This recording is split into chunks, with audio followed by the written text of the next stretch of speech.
So this is the craziest episode of MobLand so far. The ending is crazy. When it ended, I was like, "Oh, come on!" I was like, "It's ending now." I was like, "Really?" But now I'm just excited for next week. Honestly, I think one of the better shows, one of the best shows on streaming like right now. I haven't gotten into the Apple shows, and I heard there's a lot of good stuff on Apple. Some stuff I've watched. I think this is probably one of the better ones. And if you love Tom Hardy and Guy Ritchie, I mean, you can't lose. The episode starts with Harry. He makes it to where the Brendan and Serafina deal is happening. Because at the end of the last episode, you seen that he was racing over there on the motorcycle, and there was a gun pointed at Serafina. You weren't sure if she was gonna live. She does live because they take her somewhere else. He makes it to the warehouse. He finds like just people on both sides. Everyone's dead except for those two are missing. He calls Conrad, tells him the news. He's like checking the guys. He finds like a turtle tattoo and says that the Moroccans were involved. And Conrad tells him that they run the Antwerp docks. Harry's already in Antwerp, so he starts to go over there.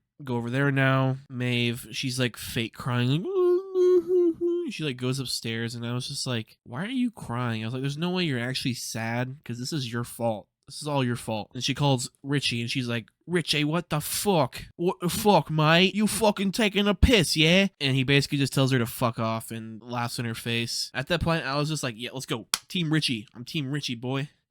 Y'all fucked with this man so hard, and now he's fighting back. Let's go." And it is funny because there's a scene with the family lawyer, and she's basically saying, she's like, "Yeah, you guys are screwed. Like, Ron's dead, Tommy's dead, Fisk's the agents all over you.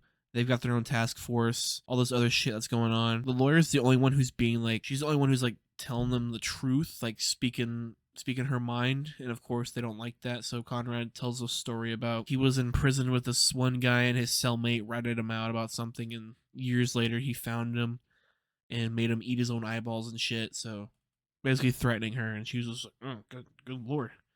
She's like, "Sorry, I was just doing my fucking job, and you're threatening to kill me." I guess as a lawyer, it'd be easy just to get paid not to do your job, because you're like, "Well, I tried doing my job, and you threatened to kill me, so I'm just not gonna do.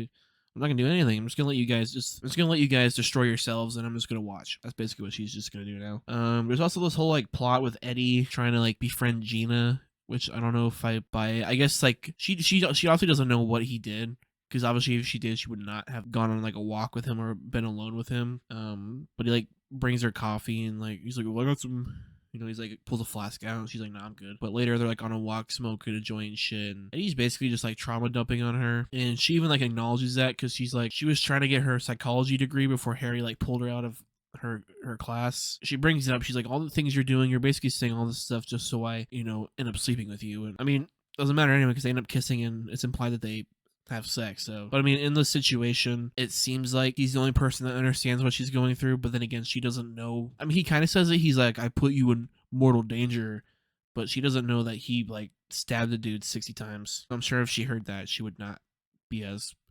friendly with him. I don't know, maybe she would have. I don't know. Maybe she likes the bad boys. After that, it literally cuts to Jan. So Jan and her friend, I get what she's doing. That she's doing her job, but also Jan is like innocent in all this. Her and Gina, and she's just pretending to be her friend just to get closer to the Harrigans. And it's just she like fake. So much fake crying this episode. She calls her. She's like, "Oh, I don't know what to do." And so Jan sneaks off property. She gets followed by Paul, the security dude. And again, she's just using Jan to get information. And Paul ends up showing up at the coffee shop and hears a conversation out of context, of course. And now he's all, "What did that mean? Why were y'all talking about that?" Jan is now in the crosshairs. Even earlier, Kevin and Conrad were talking about people who knew about this thing, and Jan was one of them. He's like, "Oh, Jan knows about this." I feel like she's gonna end up getting killed, but I don't know. If she does that, Harry's gonna fucking, I don't know how he's gonna react, because it seems like he's pretty loyal to this family. But if they did that, I don't know what he would do, to be honest. Kevin also finds out from one of Harry's contacts about that Rusby guy who assaulted him in prison or the military, whatever it was. Finds out that he's like living in this retirement home somewhere. So I'm guessing at some point this season or next season, he's gonna confront him and either kill him or torture him and kill him, or kill him or kill him. I don't know what else he's gonna do but kill him, but we will see. So Harry shows up to the warehouse where the Moroccans are, and he just starts unloading on people. Well, first he like tries asking you like, "Where's your boss?" And then when they don't comply, he just starts shooting everybody.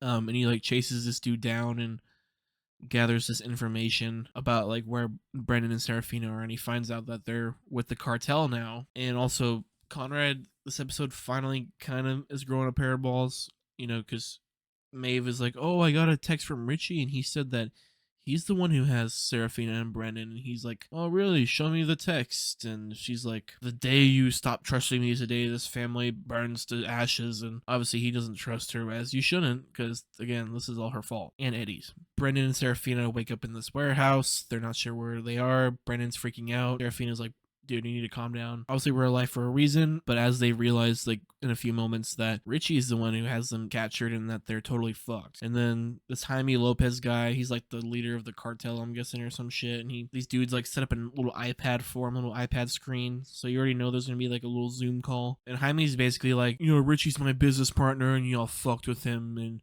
Serafina is like, we can pay you double and on top a bonus on top of that. And he was honestly just like, I don't really care about the money. Or I don't really care about that. Or he's just like, people who are about to die usually say things like this. And I mean, they probably would pay for him, but I think at this point it's more about the personal relationship than just the money. And this is where shit just hits the fan. They like send a link to the Harrigan family. They open it, Richie answers, and he's like basically bragging in their face about what's about to happen. And then it cuts back to Brendan and Serafina. And one of the dudes with a chainsaw just starts ripping into Brendan. At first I thought, I was like, oh, they're just gonna start with like taking off an arm or something. As like that's happening, Kevin calls Harry, tells him that like they're getting killed like right this second. He calls that cat person from last episode. Still don't know what her deal is. Calls in a favor. She calls the Jaime guy. He tells him to stop chainsawing, but he's like, yeah, it's too late because I'm guessing Brennan's dead. I thought they were just taking off a limb, but I think just from everyone's reaction, he's probably dead. Serafina survives. Kat was like, Harry, you owe me a huge favor for what I just did for you. And that's where the episode ends. So yeah, Brendan more than likely is dead.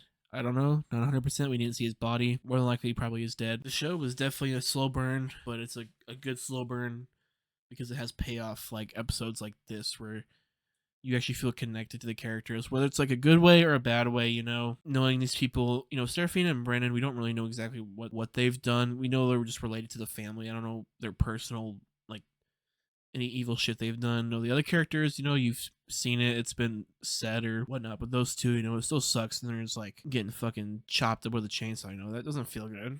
Like, how can that feel good? It doesn't. And it was interesting how the cat person called Jaime and he was like, okay, we're done, because he seemed pretty set on killing those two. So I'm confused as to what her power dynamic is with everyone and like why she was able just to make him stop that. I guess we will see next episode, and I cannot wait, but I can wait because I have to. So fuck me. Anyway, did you watch the episode? Did you like the episode? Do you like the show so far? Let me know. Hit the like button, subscribe. Peace.